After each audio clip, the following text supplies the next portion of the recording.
Got it. What is this? Three, two. Hey, everybody, welcome to another edition of Matt and Dwight Just Might, a podcast about two comedians whose names just might be Matt and Dwight, and their lives in comedy and being comedians based in the Midwest and what it's all about. To try and do this as a living from the Midwest and grind it out. Hashtag grinding. Hashtag grinding all day. Yeah, Thanks for not checking in. Thanks for listening.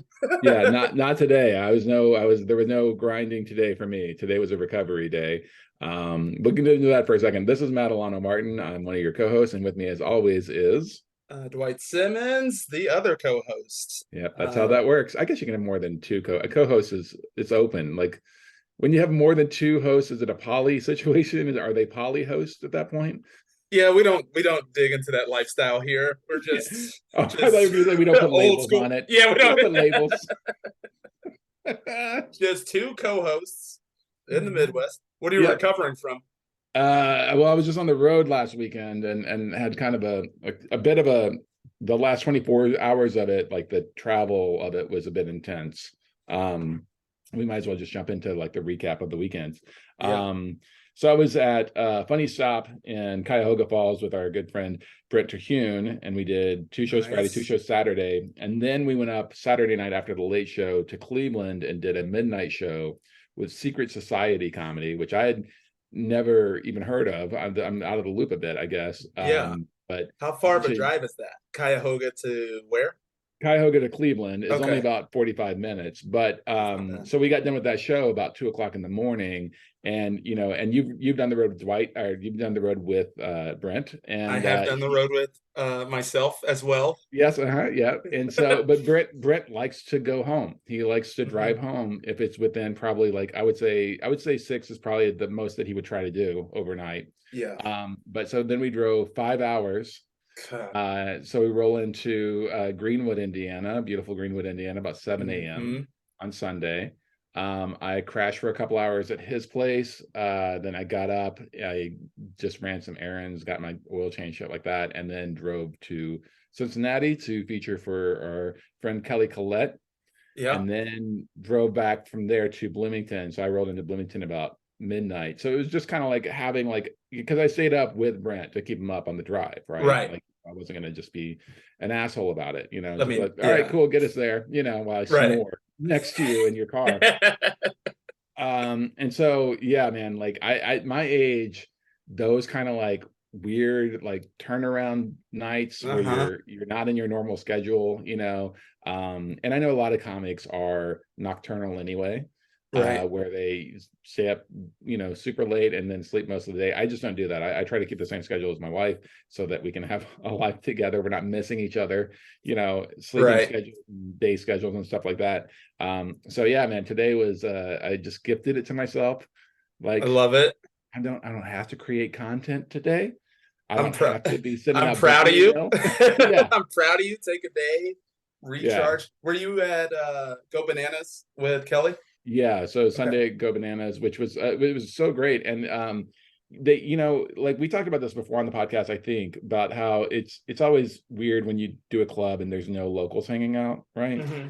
um it was so many locals came out to support her and just be like, it was great. Like, I mean, and it was also the Cincinnati scene is so packed with talent, Yep. that it was like, oh, there's a lot of like locals that are like for real. Like it's not just like young upcoming open micers that are trying to put in face time at the club and trying to like, it was like no, these are people who regularly work this club, Right. who feature and headline on the road, and they're still showing up for their person, for Kelly headlining Yep. the home club, and also just being part of that culture of the hang. And it was really cool. I'm not a big hang person. I'm older and I'm sober, so there's not a lot of hang. I'll say hi and be in there, be in the mix for a good 5 minutes, and then I'm Let's like, I'm gonna say go now. See you Daddy's later. got But his bedtime. yeah, I gotta. Daddy had to drive 2.5 hours too, but Oh, but that yeah, Cincinnati's one of these scenes that just get it. It's just I know that we talked a lot about Atlanta and Denver, but Cincinnati is just in the last 5 years, a lot of people come up there, gotten really good, and mm, stayed. You know, a lot of people in these Midwest cities get good and they leave, and these scenes kind of reset themselves. The Hmm. strongest scenes in the Midwest have these comics that have longevity in that scene.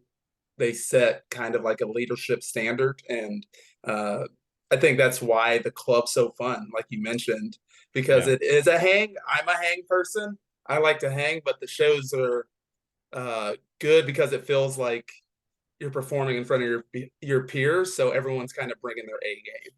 Yeah, definitely. And also like you talk about performing in front of your peers being something where you do, you want to show and prove, Yep. while you're there. But like amongst the people that were hanging were Andy Woodhall, who was in town, Oh, rolling through town, and Alex Stone was there. They had worked together up in Dayton at the Funny Bone. okay. And also Rafe Williams from Yep. St. Louis was there. Like, so there was also like some, Andy Woodhall's he's a big time comic, man. He's like Yeah. a Love Andy. he's at a level that I think all the rest of us that were there were kind of like we aspire to be at that level of comedian.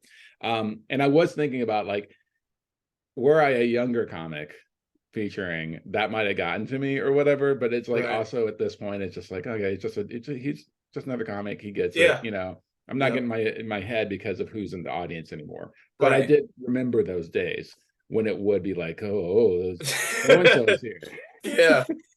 Like, Yeah. so one of those things of just like also like, recognizing it's good to take stock every so often and just be like, okay, yeah, like I may not be at the same level as Andy success wise and arguably skill wise too. I mean, he's a really, really good Yeah. comedian. He's strong. Yeah, but I can hang. It's one of Yeah. those things like I know no matter how the set goes, I'm not gonna embarrass myself, knock on desk. I mean, it could have gone badly, but it didn't. It went great, and yeah, it was a lot of fun for sure.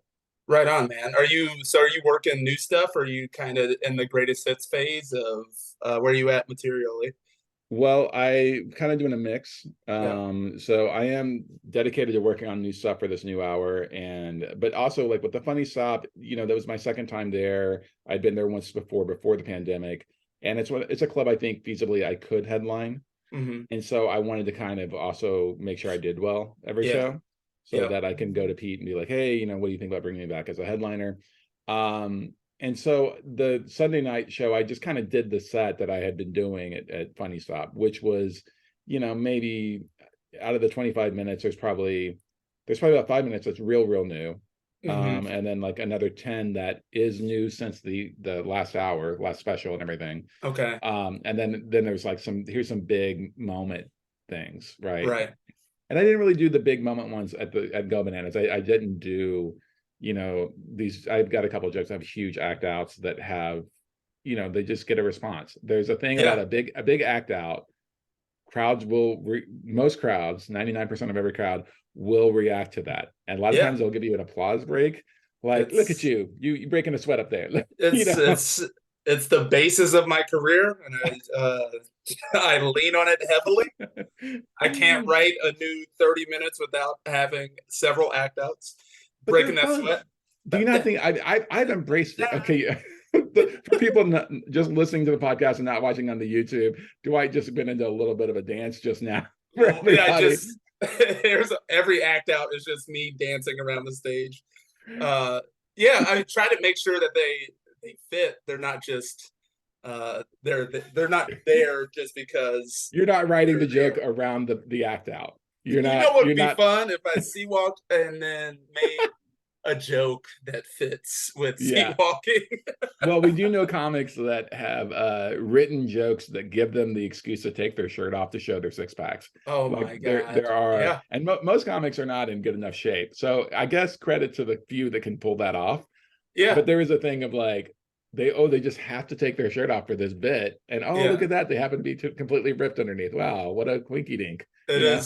is not as cool or funny as when Bert Kreischer does it if Yeah, you're just exactly. jacked. You're Yeah, just an yeah. asshole then.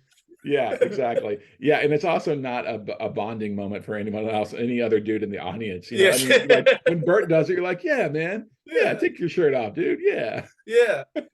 When yeah, six pack guy does it, it's an awkward car ride home. Just yeah, like, for what you was and all the that hee ladies and hee everybody. ha about? He was ha ha ha. He wasn't that damn funny. Let's talk about this for a second, really quick. You did bring up Bert Kreischer, and of course, he's known for not wearing a shirt. David Bautista in the new Guardians of the Galaxy movie, Yeah, he's like Drax no longer is shirtless, right? And he's been very public about it. He's like, I'm 50 years old. I just can't keep my body up the way I was. So now right. Drax has got like a like a space uniform on, like everybody else or whatever. Do you think that Kreischer will ever get to a point where he has to just be like, yo, this isn't not only is this not funny anymore, it's not It's just appetizing for yeah. anybody anymore. It's going to start affecting ticket sales in the other way. Right. Like, doesn't he get cold? I know. Like, come on, man. Yeah, I mean, Like, maybe I'm working up just, that sweat, I guess. I don't know. yeah, working. We're concerned about your health, Bert, if you're Yeah, listening, which I'm sure you are. I'm sure he Listening is. for And middle of the country comedian advice. We're mm-hmm, here yep. for you. We're here for you, machine. We got you back, baby. Yeah. You had a much more productive weekend than I Okay. did. This What did is you do? the end of my little mini self-imposed vacation. This Okay. is the last week of it. So this whole last week is just like I said, last week was just going through old clips, Mm-hmm. um, tagging bits, pretty productive week tagging bits. I'm kind of proud of myself. I found some stuff that was just sitting there for me, Right. that I'm excited to work out on these next couple of shows that I have coming up. But I think it's just because I let that material breathe. I took some time off. I haven't been on stage since December 14th, which is a long time for me. Yeah. And I think the material is going to be better for it. I did need Yeah. this like self-imposed break, so I wasn't just like trying to beat stuff into submission. No, I think that you touched on something really important there, which when we talked about this on the podcast too, but like, that the mindset of always be grinding can be detrimental, For sure. that I also just realized that I've been talking into my microphone that's not plugged in this entire time. I'm plugging my microphone and we'll Oh, that's a difference right there. change. Okay. My apologies to anybody who has been listening to the first 14 minutes of the podcast. You sounded good, but this is Okay. a game changer. This is a game changer. Yeah. This Sorry. is road brain. Yeah. This This is is, I oh my God. Yeah. in the car for 20 hours over the weekend. Brain didn't Yeah. plug in the microphone. So, Well, I also had sir, all my, is it I had plugged my, in? I had my laptop with me on the road. And so I literally just set everything back up again real quick before we started. And so I missed one, but yes, no, guys, if you subscribe to the Patreon, you'll get episodes where the microphone is plugged in the entire time. That's Yeah, what we're going to that's do on the Patreon episode. that's the $10 level. That's the $10 level. Shirts off, hot What gossip, microphones. You get it all. Yeah. So no, what I was going to say before I realized my technological misstep there was the adding of tags and adjusting jokes when you take a break from them, Hmm.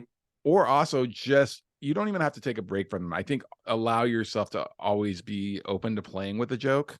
Yep.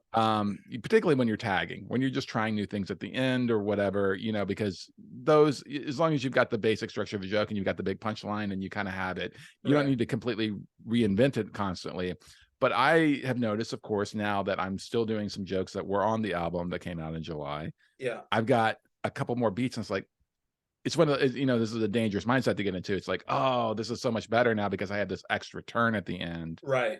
And Right. so taking the time to do that before you tape them, I think is definitely a lesson that I needed to learn too, because I do get a little locked in. I was like, all right, that joke's done. It goes here. Yep. Now I've got to work on the other stuff. So going back and like really just, again, like if something pops out at you, because again, you as a human being are in a different place than you were when you wrote that joke. Hmm. And your mind is processing things in a different way with, all the life that you've experienced since you wrote those jokes. For sure. And And so like, you're going to have those new angles on it. and your like latest show is always a factor. You're like, you remember how you last told that joke, and you Yeah. remember the room you were in, and you remember the headspace. So getting away from all that and just looking at it with fresh eyes again is Yeah. exciting. So when I'm a performer, so when I perform the joke, I want to be excited about it because the audience can read when you're excited about something when it's still new to you, Mhm. and when you're forcing it. Yeah. Um, I think it's just a thing that whatever way that you approach writing jokes and rewriting jokes, I think it's important that you stick to that. And I have gotten away from, you know, letting stuff breathe. So Mhm. I've been on the road since, June every weekend, not Yeah. taking a not taking a break, trying to get ready for this. So um, Well, I've enjoyed this being the last week of the vacation. I've enjoyed it, but yeah. now I'm in the antsy mode. Like I have a show on Friday, and it's that feels like forever. Yeah. Like I feel like the guilt starting to seep in. You know what I mean? It's Okay. like I got to get on stage. I'm being a bad comic, Well, but I think that'll be good in the long run. oh, I think definitely. And I think you hit on it too, because you are a performer first and foremost, not that you're not also a great writer, because you think about the idea, like you just said, you were incredibly productive this week.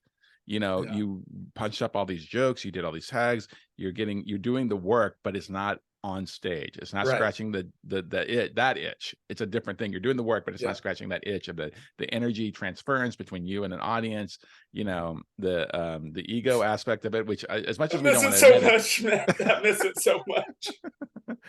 All right, for the rest Uh, of this podcast, you just run your special, and I'll just react, and then we'll do that. oh, hold on. Let me stand up. I got to start with an act out, and Yeah, I kind of build the set around it. yeah. Comedy Uh, 101. Speaking of comedy 101, let's just throw this in real quick in case there is some brand new people listening to the podcast. And I don't mean just new to the podcast, but I mean new to comedy. An act out, because we just throw this lingo around because we know True. an act out is like whenever you, I mean, it's in the name pretty much, but it's when you embody a joke and you literally are using your entire body and your face and motion around the stage to bring that joke to life, rather than just standing there and telling the joke. Rather than just being Yeah. words, you're now using your body, your physicality to create it, a bit of theater sometimes, where you're Yeah. literally acting out the what the motion is that you're talking about doing, picking up dog. I got a new joke about my dog spinning in a circle when he poops, Okay. right? Yeah. And that's a new joke, and it has started to really, really work as I've started just slowly spinning on stage while I'm telling that part of the joke. Okay. As Not so while I'm you're just not while yeah, you're taking a shit, but yeah. as Now, you no, I don't. That's the next step of the this act is out. The next step of dedication. the act out is when I start pooping on the stage, just so I How can't film. invested are you in these jokes, Matt? Are you willing to give 110%? We talk about taking your shirt off. Well, Yeah. this is another thing. This is my Gigi Allen, Yeah. gathering of the Juggalos set. Yeah. No, Do you want to go um, viral or not? no Do kidding. the work. Yeah. But that simple act of me very slowly spinning in a circle while I'm talking about him slowly spinning in a circle while he poops, Yeah. right, has just elevated the joke to another level. It just people start laughing immediately on that part. They don't even wait to get to the punchline. Right. And so that's what an act out is. I just want to cover our bases in case we do, because we do have younger comics that are listening to this and sending in questions and things like that. And so just in case anybody is brand new, brand little baby, little Oh, embryo comedy, yes. get out now before it's too late. But if you don't, Get out. that's what an Get act out. out is. Yeah. Oh, you done nothing fucked up, but yeah. Well, so what is the show on Friday? Let's go into what our upcoming shows are, and then we'll get to the question of the week. Upcoming shows. I am at the Arcademy in Evansville. Mhm. You've done this show? I have. I was the first one that they brought in. It's an amazing thing that they're doing down there, and I believe it's pronounced Arcademy Arcademy? because it's a bar. It's a That bar makes arcade. more sense. Yeah, Yeah. it's it's a bar arcade, and it is just the coolest thing, man. Carl Arnheider, who Yep. owns this building, has a long history in comedy. He moved to Evansville with his wife, who was originally from there, when they had kids, and I think this was a few years before the pandemic. Just the getting out of New York thing, right? They were in New Yep. York and didn't want to raise a family there. But while he was in New York, he was very heavily involved with UCB, Upright Citizens Brigade. He had produced a bunch of shows. He used to have an interview, a live interview, like a talk show type thing, where he's interviewed people like Colbert. I mean, he's just interviewed Hmm. like massive comedians and stuff. So he has a deep background in comedy. And moved to Evansville, and they bought this really cool old historic building and renovated it into a very cool bar. And Yeah, in the upstairs area, it is he's having what I think he's calling the world's smallest comedy stage. that's what the ticket says. I'm so Yeah, excited. I yeah. like, of course, give me a comedy club. Give me a. I would love to play theaters, but my bread and butter are these tiny rooms in bars that shouldn't be there. There's Mhm. no reason for them to exist outside of them just being fucking amazing, Yeah, incredible. I'm so excited. I've only heard great things, so I'm yeah. amped up for It, that to be the return. it's great, and it's not like I think the stage itself is the tiny part. Like, I mean, I want to Yeah, say like when we did it, it sold out, and I want to say that was something like 70 seats. I mean, it's still small, but it's yeah, not like it's perfect. yeah, it still was great. It was a fantastic show, and I'm so glad that he's continuing that series on. But yeah, but tell Carl that I said hello. What's I will. up? I'll be like, Um, yeah, Matt was like, "What's up?" yeah, there you go. All right, that's good. And then the next night, I am at the Red Roof Ballroom here in Indianapolis doing a corporate. Okay, So nice. one for me and one for the pocketbook, you Yeah. know. So Now that's the Red Roof Ballroom is attached to the Red Roof Inn. Is that correct? Is that that. the that's where they have the is that where they have the breakfast at the Red Roof Inn? It's the Red Roof Ballroom. Do they give you breakfast at the Red Roof Inn? I No, never. you Yeah. have to take it. I mean, it's Okay. there. You have to fight a guy, but Okay. yeah, Yeah. You gotta want yeah, it. It's a lovely venue. There it's an engineering corporate gig. There's just a couple of comics on it, so nice, you guys can't come to that unless you graduated college with a 3.9 or above GPA, apparently. nice, But yeah, yeah, I'm excited to get back at it, man. What about yeah. you? Well, first of all, I'm jealous that you have a corporate with other comedians because I have a corporate coming up at the end of this month that is just me flying solo for 45 Woo! minutes. And yeah. These are people that don't book comedy, Yeah. basically. They Yeah. don't know what they're asking. They think they're booking music where you just walk on stage and you just are background music. Right. Yeah. Are you is your corporate like during dinner? Did they give you an itinerary yet? I haven't got the itinerary yet. It's still a couple of weeks away. They let Okay. me know it's for a trucking company. And so I don't know. We'll see what I'm going to talk about. And I got to work clean, of course, which You know truckers. truckers. Yeah, They hate exactly. swear words. Uh-huh. Yep. Exactly. Those Everybody knows that. angels driving down I-70 just reading like listening to the Bible on tape. Yep. Yep. Just God, you're gonna walk in and you're gonna be like, fuck working clean. Yeah. I mean, yeah, I'm gonna talk to the people there and see. I mean, they don't want like PG clean. I think they said PG-13. I mean, they were the person who booked it was realistic, I guess. I think they just don't want Okay. anything filthy. So it'll be fine. I will probably do a lot of crowd work, I imagine, because that's kind of also what they want sometimes on those corporates. They want you Right. to like get in there with them and mix it up. And so Yeah. but no, I, for me, following this next week, let's see, I'm headed west. I'm going out to do a bunch of shows in Colorado. So, yes, sir. yeah, this Wednesday on the 11th, I'll be at Lucy's Shambles and Provisions in Denver, Colorado. I really like that name. I'm doing a short set pretty early on in that show and then running across town to Ratio Beer Works to close out that show. Again, Denver provideth such a Yes. hot scene that I get to do too. The first show, Lucy's, I think I'm just doing like a 15-minute, and then Ratio, I think I'm doing like 30. But Yes. these like just very cool bar showcase shows. On Thursday I, the 12th, I'll be at the Comedy Fort in Fort Collins, Colorado, and then on the 13th and 14th, I'll be at Denver Comedy Underground in Denver, Colorado. The Comedy Fort and DCU shows I will be featuring for Catherine Blanford, oh, who you beautiful. just had on Wonderful. your other podcast. You I just had her did. on there not that long ago. She's wonderful. I just opened for her at Helium.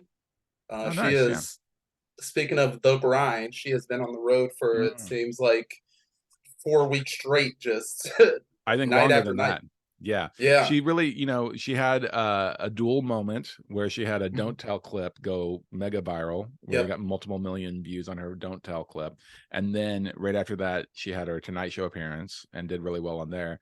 And she was very smart. Her and her representation are very smart. They're striking while that iron is the hottest of hot. Yes, it It was like, doesn't stay that way for very yeah, it was long. like So the next day after her Tonight Show dropped, she just was on the road yeah, and, headlining a lot of rooms and just like couldn't be for a better person. Catherine's so sweet, so nice. She was a agreed. Limestone a couple of years ago, Hmm. when she was on the come up. And so, yeah, man.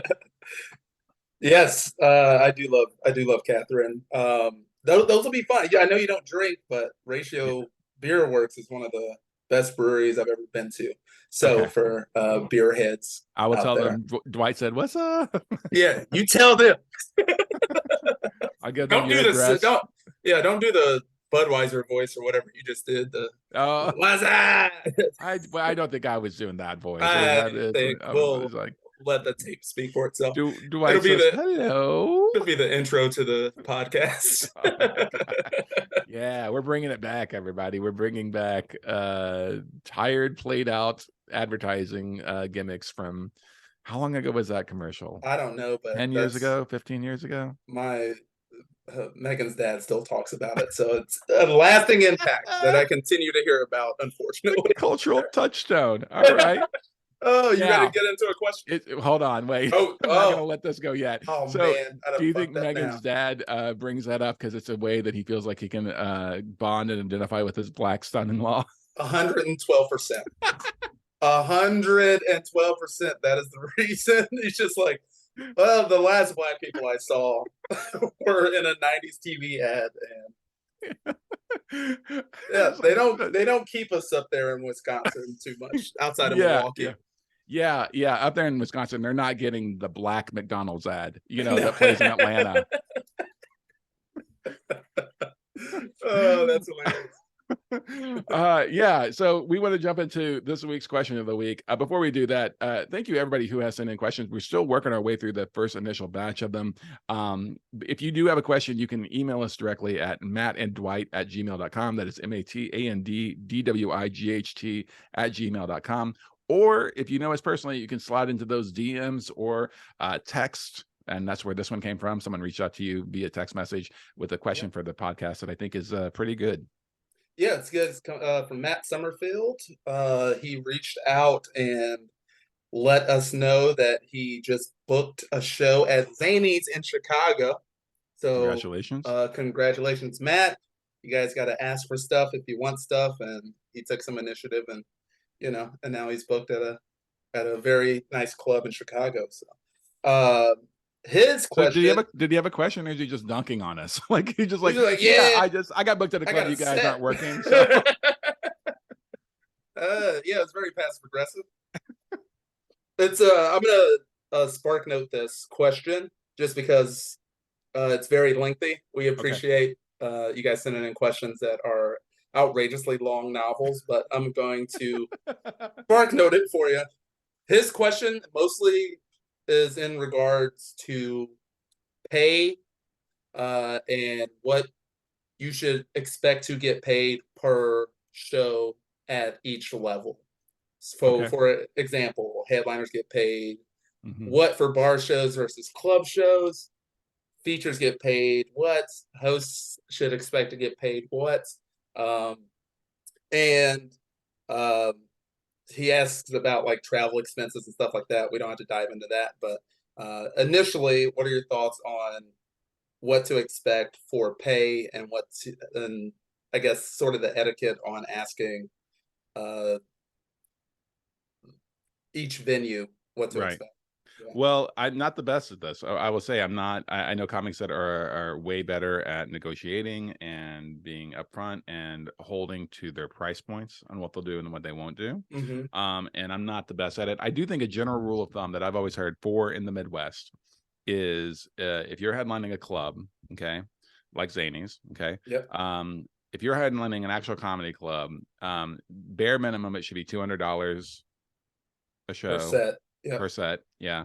And then it should be lodging, although we've seen a decline in that over the last 5 years, particularly like more and more venues just aren't providing lodging for anybody, including the headliners, the Right. small headliners. But ideally it should be $200 a set plus lodging should be the bare minimum. Now we all make you make decisions on whether or not you're going to take less than that, right? And sometimes it's like the long game. It's like, okay, but also it's like, okay, you're going to do 5 sets. We're going to do a Thursday through Saturday. They're not going to give you $200 per set, but they're going to give you like 150%. Right. But still, like, oh, it's a pretty good chunk of the money for a week of Right. work, and I'm getting 5 sets. I'm not trying to have to hustle a new show every single night. Right? I'm at this venue for 3 nights. Yeah. And you're talking headlining sets being I'm talking 45 minutes. yes. 45 Yes, minutes talking to an hour. yeah, Right. which is also where it gets different when you get into bar shows. A lot of bar shows will pay like $100 to close out the show or whatever, but Right. they're also not expecting you to do 45 to an hour. Bar shows are often expecting you to do like 30. So you're kind of doing feature length sets for feature pay. And yes, you have to go at the end, but also again, it's to each their own and what they can make work. I know Yeah. some comics that won't take shows that don't pay $200 a set because it's just less expensive. It's like the expenses of going and doing it. They would rather It's not more. even leave home. They don't even leave Right. home for that, right?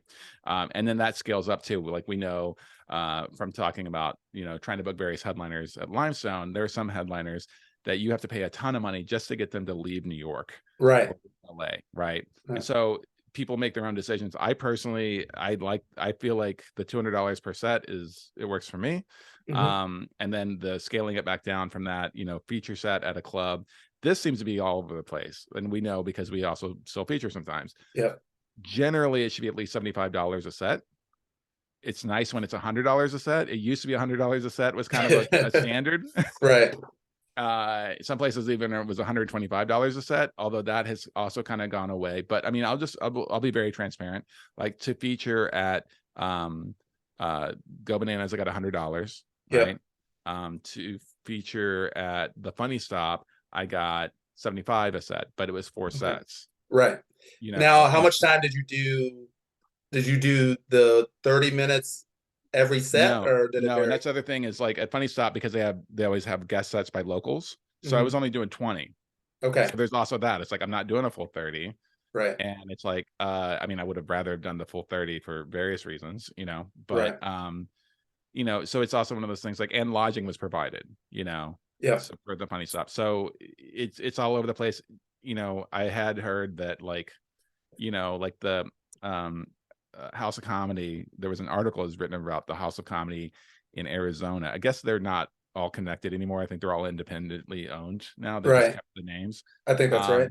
But the one in Arizona, there was an article that was written up where feature pay there was something like $25 a set, no lodging, which is criminal. Like that's a host. That's what a host gets. Exactly. And so generally from my experience over the years and from talking to other comedians, that seems to be the general rule of thumb for clubs and for bigger independent shows. If it's a smaller bar show, then you have to scale everything back a little bit, but they're expecting a lot less from you too, like less time. It's rare you ever do a bar show where you're doing an hour as a headliner. It almost never happens. Right. So, yeah, they're also not using your likeness for like marketing materials. Right. You got to take that into account. They're not counting on you to sell tickets. And a lot of bar shows are free, or they're like under $10. Right. Yeah. So they don't have this like giant budget. The reason I love to do bar shows is because the stakes are low, and you get to. That's where I cut my chops. That's where I get to like really let material breathe. If I'm just doing like a 20-25 minute set. Now you don't have that luxury in a club where they are paying you to do the job. Right. If you're getting paid like feature money or headliner money, you don't have the luxury to fuck around as you do at a bar show. So that's the biggest trade-off. It's like if you're getting paid to be a professional, do your best stuff, do the job, like do obviously, do the hits. Yeah, I talked about working on new stuff in these professional club settings, but there was one joke that was like brand new. Yeah. And it was sandwiched between, 18 minutes of other stuff that was, I did 25 at Go Bananas. So like 22 minutes then, like the newer stuff I had already worked out at bar shows and open mics and stuff like that. And I'm still calling it new because it's just like a month or two old, Right. But yeah, the expectations all the way around are also different too. You know, someone coming to a comedy club, paying a higher ticket price, the drinks are more expensive, the food is more expensive. Mhm. Like there's a whole thing. They expect you, the audience expects you to come out and just I do mean, yeah, well the entire time, right? We yeah, paid for this. At a bar show, we're doing comedy at a bar show. This is weird. This is novel, you know? yeah, And yeah. so You the want your money expectation, back, you cheapskates? You yeah, don't like the jokes? yeah. And I just want to also be clear that we're talking about the bare minimum too, because we've also been Right. paid more than $200 to headline and more than 75 to 100 to feature. This is like the basement level of what you should be accepting as a working comic. But again, this also comes back to like, how long have you been headlining? How Yeah, long have you been featuring? If yeah. you're just getting your foot in the door at those levels, then you better be more willing to maybe take a cut on money, because then you're also like kind of planting seeds too a little I bit, I you know. agree. I Yeah. agree. You need, I mean, any way you look at it, if you're going to do this full time, you need a full calendar. Yes. So there has to be, different ways that you make the financial aspect work. Um, One of the biggest things that I've learned is like no matter what on the road, if you're doing bar shows, clubs, it's just, especially at the feature level, it's just um, it's just like a sign of respect to check if you can sell merch. Hmm. Just check with the venue, check with the headliner, because if you're on the road without merch, you can't continue to do this. Yeah. Uh, like long term, you just can't because of the numbers that you just said. If Yeah. you're featuring, with the goal to one day headline, you you're probably going to have to eat some of these costs. You're going to have to take these $50 shows or $75 shows, lose it on gas money. Uh, Thanks Joe Biden. And then he did that. Hmm. But it's it's just important to, like you said, have like a long term view and not early on look at everything as like, all right, and this could be terrible advice. I'm awful with budgeting, but so I don't want to lead anyone to financial ruin. Yeah. But sometimes you do have to take the L on the money if you think the gig's going to help you book more stuff Right. long term. Yeah. And I definitely, and it's a sort of thing too, you know, where, I'll just use the Throckmorton Theater as an example. The Throckmorton Theater is a venue just north of the Bay in San Francisco. It's in I can't remember the name of the town. It's in this tiny little town. It's like the first little town as you go north across the Golden Gate Bridge, which is your Okay. background, which is maybe why I'm thinking of it. But they have a Tuesday night comedy show at this little community theater. They've had it forever. And, the first time I did it, and they do a kind of showcasey type style, Yeah. The first time I did it, I think it was like $50 to do like 15 minutes or something like that. Right. Right. Well, every single time that they brought me back, I've gotten to do more time and Yeah. the money has gone up, and I didn't even have to ask for that. They have that as a set thing. And I some love bookers, that. the best bookers are like that. Like Yep. if we like you and we bring you back next year, you're going to get a pay bump, right? Yeah. And definitely at a higher level, that's expected. That's a higher, if you are a named comedian with big credits and you are headlining the Comedy Attic, you're headlining Zanies for Yeah. like a full weekend or whatever, or you're headlining the Helium clubs, your agent is going to expect you to make more money when they bring you back. Yep. But the club is also going to be like, they didn't sell any tickets last time. No. Yeah. It'd be Or like, they can be like, okay, yeah, no, they sold out. Yep, we'll bump them up. So there is that idea too. And that scales down to our level as well of right. going and doing these smaller shows for small money and doing a good job. A, yeah, having like I'm trying to think of like having like an $800 weekend Hmm. is pretty good, Yeah. because they're pretty good. But also just knowing, okay, I have that $800 weekend every single year. I can go Yeah. back to that club and I've got that one's taken care of. Yeah. That's the trade-off there too, Yeah. and then hopefully, of course, neither one of us has ever blown up yet in our comedy career, right? We Right. have been like inch by inch. That's the type of career that we have. It's shoulder against the wheel. It's Conan pushing the wheel around Yeah. by himself. That's our comedy careers. And Right. so that's the thing, is you can make it work, but you also, again, going back to our previous episode and the question about what's one of the benefits of doing this from the Midwest is our mortgages are pretty affordable. Right. You know, Yeah. We can. we can make it work Yes. with if we're which takes time.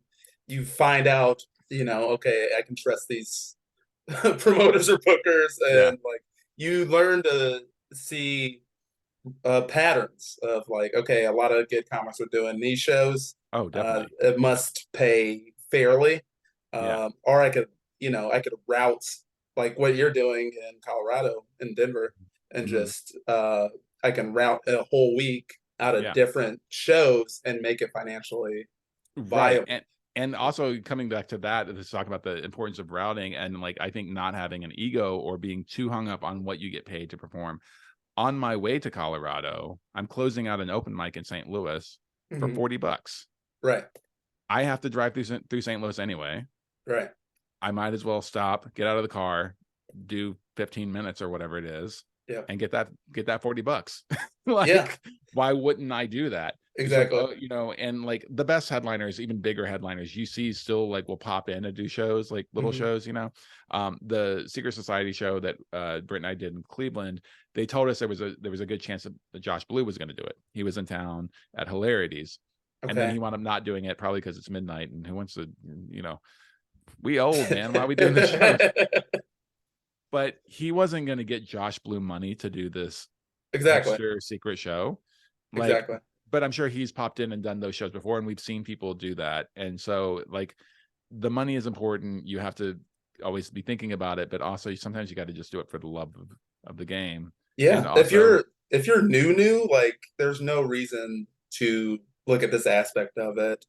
Using Go Bananas as an example, the reason that I've gotten booked at Go Bananas is because I went to do their open mic, or their showcase. I drove the 2 hours to mhm, Cincinnati to do my 5 minutes, like many, many moons ago. yeah, And you get brought back as a feature, you get brought back as a headliner. It's just I'm used to taking no money to make money in the long run. yeah, yeah, And like I haven't lost that aspect of it. Like I'll go like let's say like we went to Lowell, Arkansas, and hmm, that's fair feature pay, I think. yeah, I think yeah. it was $100 I a think it was, show. yeah. So you got $100 a show, and then I Yeah. got $200 a show plus like a little travel stipend Yeah. They on it. put us up and Yeah, and fed then us. It was lodging and good. yeah, Yeah. we got fed and got our asses whipped in ping pong. He whooped our ass. Like I'm still mad about it. I'm Yeah, shaking thinking about it. yeah. Shout He out to Bill, owner of the Grove, for being Forrest Gump, essentially. Like his ping pong skills were unbelievable. outrageous. But yeah, But he paid us I fairly, but that's not my I love you, Matt, but it's not my long-term goal is to go back as a middle. right. It's to, Well, and go. that's why, I mean, and that's also why I took you, was so that you could come back as a headliner. There's Yeah. that paying it forward sort of thing where you should be headlining the Grove, right? If And I'm headlining a room, you should be headlining a room. Like credits wise, we're fairly comparable. Like if you just look at it in black and white, right? Because you're black and I'm yeah. white, and so New name of the podcast. And Patreon only, baby. yeah, no. If you look at it just on paper, right? You and I are like very similarly, like, Yeah. we've done a lot of the same sort of things or parallel things in comedy, right? Yeah. As far as credits and stuff like that, and who we've opened for and things like that, and the rooms that we've headlined. You've headlined rooms that I've never headlined. Yeah. So that's why I took you, is to, we get to hang out and that's always fun. But so that you can go back there as a headliner. And I think Yeah. that's an important thing. And it's something that, like, again, Brent has done for me. Yeah. Brent Brent's Terhune, great about that. Yeah. yeah, he finds people that he believes in and he takes them out. And not I don't think everybody he takes out he's thinking is going to move into headlining that particular room that he took him to. Yeah. But in this particular instance, he was like, yeah, you need to hit him up, here's his number, you should try to It's come back. So it's great. It's another yeah, week of work. yeah, Also, just this has less to do with the topic, but if someone brings you on the road, act like you got some sense and try to be a professional. oh yeah, Like if someone is vouching for you, you don't get unlimited vouches. So if someone's vouching for you, treat that person with respect and then go and do a good job. Treat the staff fairly, tip hmm, well, yeah, and try to make the person that vouched for you look good because Yeah, you they're putting know? their reputation on the line to a certain extent, and not even if like they bring you, if they just vouch for you to get into a room, doesn't even have to be a fancy club. Even it can just be something like a hot weekly, show, like a cool showcase show, right? If I Yeah. vouched for someone to go do this Secret Society show in Cleveland, which was fantastic, again, they sold it out, 100 people on a midnight. We all got paid like spot pay. That was pretty good, like it Yeah. was great. If I vouch for somebody for that show and I tell them like, yo, this guy's good, or this comic is great, and then that person shows up and is a fucking asshole and they just bomb, Yeah. like then Just not only are they not coming back, I'm probably also not coming back, right. And So yeah. I love you, Matt. So when you took me to the Grove, I let him beat us in ping pong. I was pulling my forehand. I Oh want to yeah, come that's back. what's Yeah, that's that's what yeah, it was. me He too, that's what I wasn't was doing sending too. me. Yep. He wasn't sending me across the bar like a goddamn like I was on skates. That was embarrassing. I This was a talked great so much shit. I talked you did so talk. much shit. Yeah. And But yeah, well, yeah, we'll see if he actually does bring you back to headline, just so he might have to, you get there to headline and he's actually moved the ping pong table onto the stage. yeah. And that's the show now, is you have to do your jokes while he's beating your ass in ping pong. I don't Uh doubt that he would do that, honestly, meeting that guy. he's a character for He sure. is a character. One thing you did talk about that I do want to touch on too, and hopefully this isn't too all over the place for the question, but I think we're getting into some good side areas here. But you did talk about the importance of merch, particularly when you're a feature. And this is something that has been true since you and I started featuring, and it's still true because the money hasn't gone up, but the cost of living has. Mhm. Having merch as a working road feature is a must. And I agree with you. You should ask people, like, is it okay if I sell? And Yeah. those people's answers should always be yes. This should definitely be If a yes. headliner says no, please put them on blast on Mhm. social media.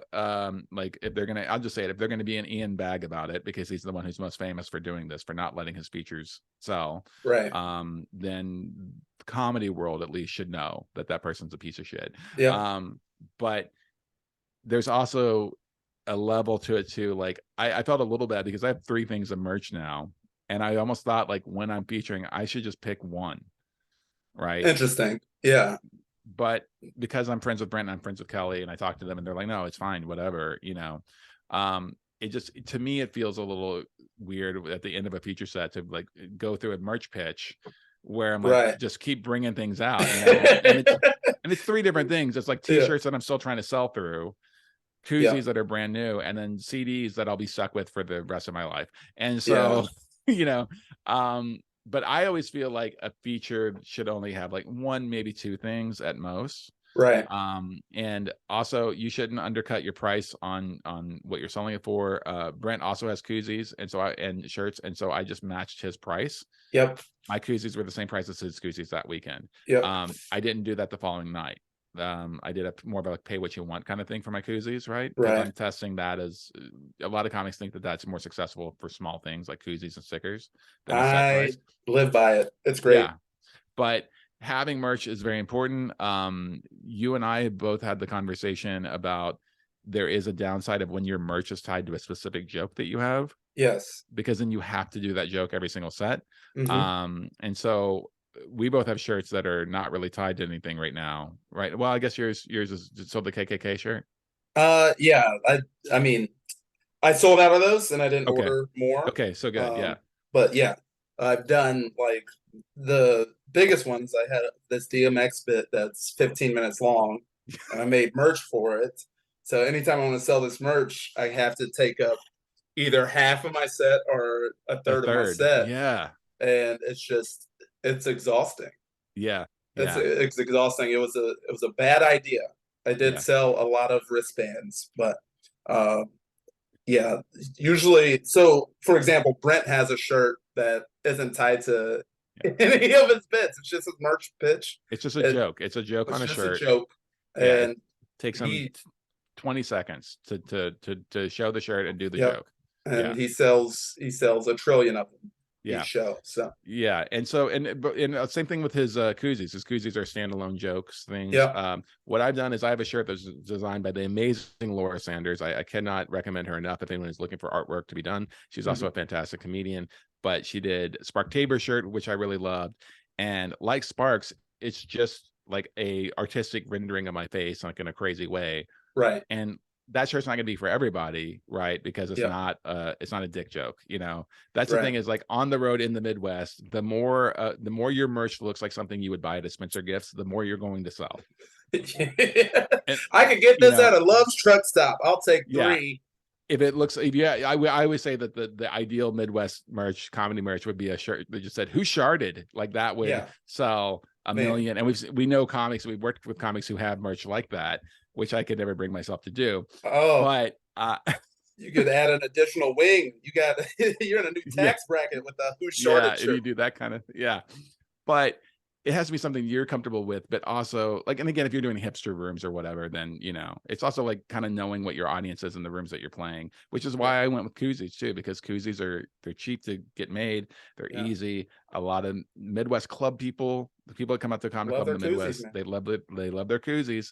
And I did one that it does tie into a joke that I have, but I really like this joke a lot, and I feel like it's somewhat foundational to the new hour.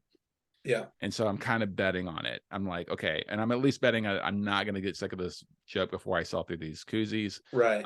But it's also, the phrase is enough that I figured out a way to do it without even, because I kept forgetting to do the joke. Let's talk about that. The curse of Yeah. that. Of like, Oh, here's a new joke I need to do because I need to sell this koozie. And you won't do it. You'll yeah, forget.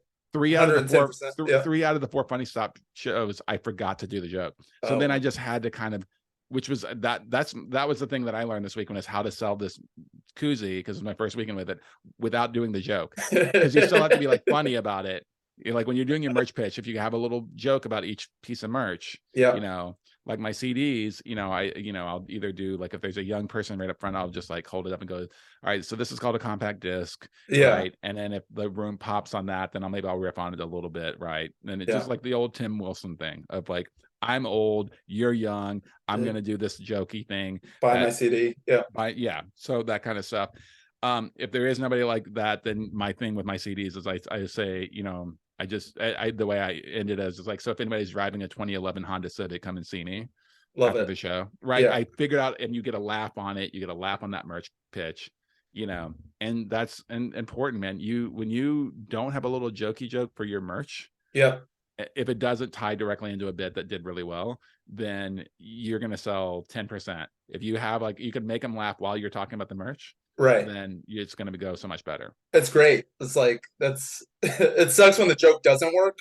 You're like, I ain't selling a damn thing. Oh, But you're or like, you have like you take your little thing of merch up there with you, and you set it on the stool with you next to your phone that's recording your set or keeping your yeah. time or whatever, and then you have a very mediocre set. Like, Yeah. I was talking about these a couple of weeks ago, like the Looney Bin shows that I had, like up and down shows. Yeah, Yeah. man, there was a lot of shows I did not mention my merch. I just picked it back up and carried it Yep. right back And off stage just, with me. It's like, it's like, I yeah, guess he had like, yeah, he just save has your dignity, man. a spare T-shirt on the stool for some reason. I don't know. That's the other thing. Like people that like you and like your set, they just want to support you. So Yeah, they it just want to doesn't give you matter what money. the merch is. Like Yeah, they'll buy it as yeah, long as it's, um, palatable to them, I guess. But right. a lot of Yeah. people just want to, say thank you Hmm. and give you money. That's why I like the pay what you want. Yeah, You could sell these wristbands for $3 or $4, but a lot of people will throw you 10 yeah. if you just say, "Well, hey, thanks for a great show." Yeah, So and I, and that's the thing that I've seen with, I before I got these koozies made, I talked to people who had koozies and that I've seen had sell pretty well through them. And Andrew Rudick, a very funny comic who's been doing great with on his own, but also with his sister Leah. The two of right. them have kind of like captured something there online with social media, where they're doing these tours together, and like they're Mhm. coming in, they're headlining a Helium for one night or an Improv for one night or whatever. So the merch now becomes not just a way to survive, but also like, now we got to really capitalize on this, right? Yep. Our existing success. He's got a koozie that just says "Call your mom," Yep. which is such an easy universal phrase. It's not going to be offensive. It ties. He does talk about his mom a lot as an actor, whatever, and stuff like that. But I was there with him in Oklahoma City when we both opened for Ben Brannard, and he's doing "Pay What You Want," and it's just Yep. $10, $20. People are throwing Yep. down to 20, and he's like, "Oh, well, do you want two?" Right. And koozies cost Nothing. 70 cents to get made, maybe Yeah. 70 The nice cents to a ones. dollar 50, depending on like how many sides you have printed and colors and stuff like that. But man, just that throwing down, like that pay Yeah, what you want psychologically is that's great. great. Yeah. That's great. It's the people want to support what you do. It feels good, and you can double up your money, or come Yeah. close to surviving on the road. But Yeah. Yeah, for uh, sure. Yeah. was that a? I think it's a good button on I the think so. pay Yeah. scales. Yeah, I That's think good so. stuff. Yeah. Thank you, Matt, So for that question. Appreciate you. Congratulations on your spot at Zany's. It's a late show, so uh, just have fun with it. yeah. And also, we were talking a lot about traditional clubs that they bring in one headliner to do the entire weekend, and they do 45 to an hour 30. I'm not sure that Zany's is much more like different headliners every night kind of system. Zany's is mostly a showcase It's club more showcasing. So now, the monies but the money on that we this, told you, yeah. don't go back to I don't go back to Lucy want and my be two pissed hundred off. dollars. Yeah, don't be Yeah, mad about that with Lucy. Like, she's gonna pay yeah, you right. Like, that's one of the best things that's happened in Chicago comedy in a long time, in my opinion, is Lucy from the Nashville Zany just stepped in to start booking those rooms. yep. And there are It's very great. few people in comedy that are as good at their job as she is. She is all time. She's an Yeah. all star, and Yeah. she's. I mean, Zany's is a great club. They do the headliner feature uh, type of show on the weekends, but Okay. they have the mainstay shows that are showcase. Mhm. Come and do 10 spots because Chicago is full of great Ama comics. So Yeah, and you, great comics passing through too. So yeah, yep. that was a great question. If you would like to send in your great question, again, the Gmail account is Matt and Dwight. That is MattandDwight @gmail.com. You can also hit us up on Twitter or on Dwight's cell phone number, which is no. What is my cell phone number? Yeah, well, I don't know. It's saved in my phone. I don't know what it is. You do the sea walk around a fire. You do the act out, and Uh-huh. then the smoke signal, and I'll just send the question into the fire. Yeah. Do an act out. Yeah. And the We'll get that's why next week's question is going to be from your father-in-law. It's like, what's a sea walk? it. Oh, we don't have the time, Jack. We appreciate everybody for listening. Please like and rate and subscribe and all those things that you do to podcasts. They help us grow this thing. I have no idea what the numbers are on this podcast is, and that's by design. Dwight handles all the technological aspect of it, which you are a champ for doing that, my friend. Because I find that very stressful and depressing. So as Well, it is I know that we're at least getting some listeners because we are getting questions. So yes. I'm grateful for all tens of you. mhm. It's no, I think we're doing well. Okay, We're good. a few episodes in, and we're figuring it out. We something happens every episode.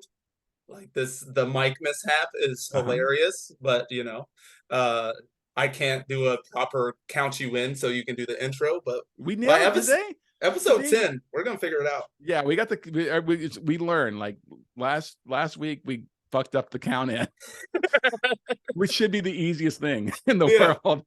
And but we got that done. That was okay this week. So next week, microphone plugged in the entire time. we're getting stronger, baby. We're getting stronger. You just want to end it after you saying we're getting stronger. Yeah, I'm Yeah. gonna if I could